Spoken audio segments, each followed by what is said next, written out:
बोलो छठ माता की जय। कार्तिक महात्म्य की जय। सूर्य देव भगवान की जय।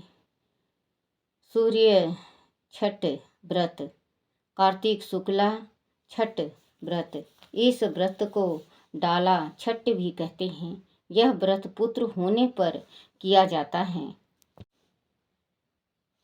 इसे करने वाली स्त्रियां सदैव पति, पुत्र, धन, ध्यान तथा सुख समृद्धि से परिपूर्ण रहती हैं। संसार के समस्त सुखों का भोग प्राप्त कर परम गति को प्राप्त होती हैं। यह व्रत बड़े नियम तथा निष्ठा से किया जाता है। इसमें 3 दिन के कठोर उपवास का विधान है। इस व्रत को करने वाली स्त्रियां 5वीं के दिन एक बार नमक रहित भोजन करती तथा हर छठी को बिना जल रहित रहती हैं। छठ को अस्त होते हुए सूर्य की विधि पूर्वक पूजा करके अर्घ दिया जाता है। विविध प्रकार के पकवान, फल, मिष्टान आदि का भोग लगाया जाता है।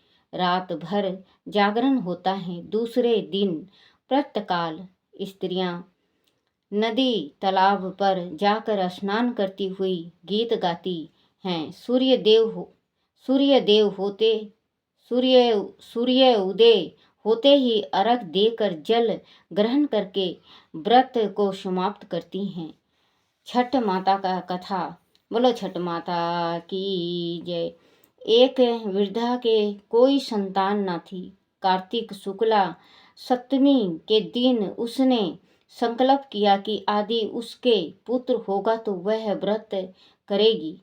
सूर्य भगवान की कृपा से वह पुत्रवती तो हुई, पर उसने व्रत न किया। लड़के का विवाह हो गया।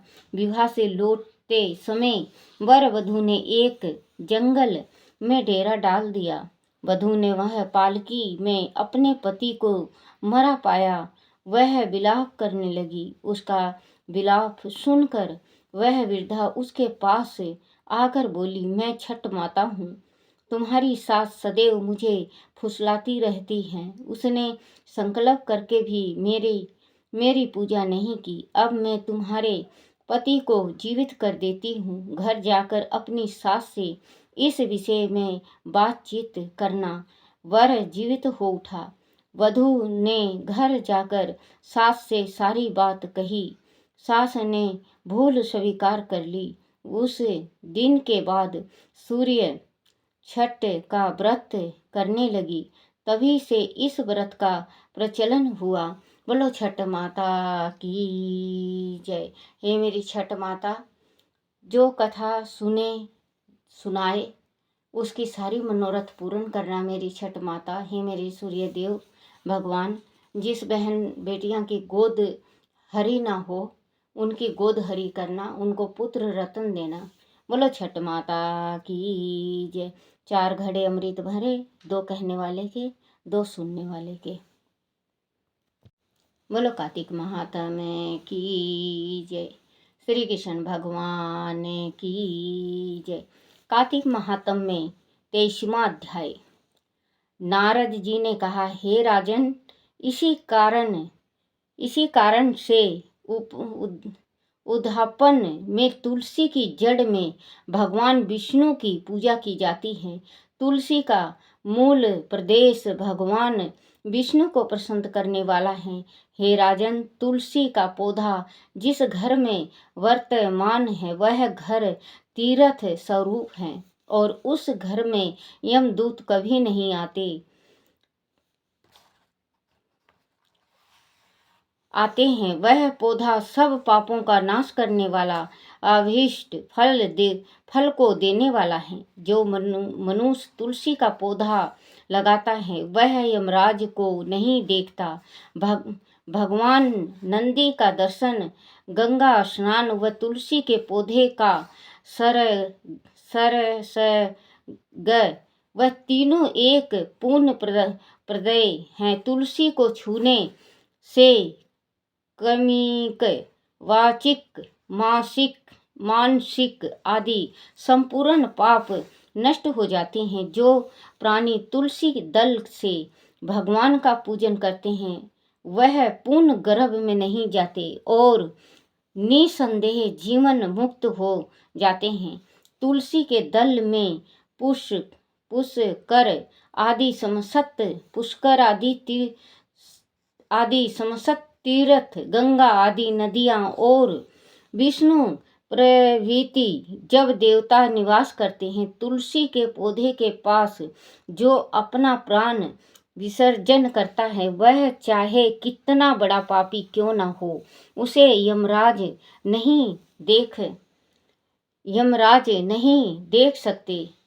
देख सकते हैं। राजन, जो लोग तुलसी के काठ का चंदन लगाते हैं वह सहज में मोक्ष को प्राप्त होते हैं।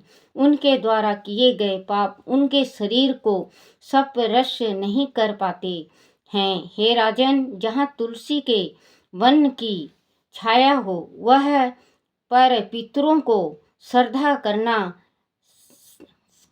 करना चाहिए। वह पर पितरों के निमित्त दिया हुआ दान हमेशा के लिए अक्षय होता है। आंवले के वृक्ष की छाया में जो प्राणी पिंड दान करते हैं उनके पितर आदि नरक की यातना भी भोग रहे हों तो भी मुक्त हो जाते हैं। सिर, हाथ, मुंह और देह में जो आंवले को धारण करते हैं उनको विष्णु रूप जानना चाहिए। आंवले के फल और तुलसी के दलों को पानी में मिलाकर जो प्राणी स्नान करते हैं उन्हें गंगा स्नान का फल मिलता है। जो प्राणी आंवले के पत्ते और फलों से देवताओं का पूजन करते हैं उन्हें श्रवण मणि और मोतियों द्वारा पूजन का फल प्राप्त होता है। कार्तिक मास में सब तीर्थ, ऋषि, देवता और सब यज्ञ जब सूर्य तुला राशि में होता है आंवले के वृक्ष में वास करते हैं। जो मनुष्य द्वादशी तिथि को तुलसी दल और कार्तिक में आंवले का पत्ता तोड़ता है वह रो नरक में वास करता है। जो कार्तिक में आंवले की छाया में बैठकर भोजन करता है उसके अंत संसर्ग में सब दोष नष्ट हो जाते हैं। कार्तिक में जो आंवले की जड़ में विष्णु जी का पूजन करता है उसे श्री विष्णु क्षेत्र व पूजन का फल प्राप्त होता है। आंवले तथा तुलसी की महानता फल प्राप्त होता है। आंवले तथा तुलसी की महानता का वर्णन करने में श्री ब्रह्मा जी भी असमर्थ हैं। इसीलिए दात्री और तुलसी जी की जन्म कथा सुनने से मनुष्य अपने वंश सहित मुक्ति को पाता है। बोलो कार्तिक महात्म्य की जय। बोलो तुलसी माता की जय। विष्णु लक्ष्मी की जय। अपने अपने माता पिता की जय। अपने अपने गुरुदेव महाराज की जय। ओम नमो भगवते वासुदेवाय। ओम नमो भगवते वासुदेवाय। श्री कृष्ण गोविंद हरे मुरारी। हे नाथ नारायण वासुदेवाय। हे नाथ नारायण वासुदेवाय। हे नाथ नारायण वासुदेवाय। हे नाथ नारायण वासुदेवाय।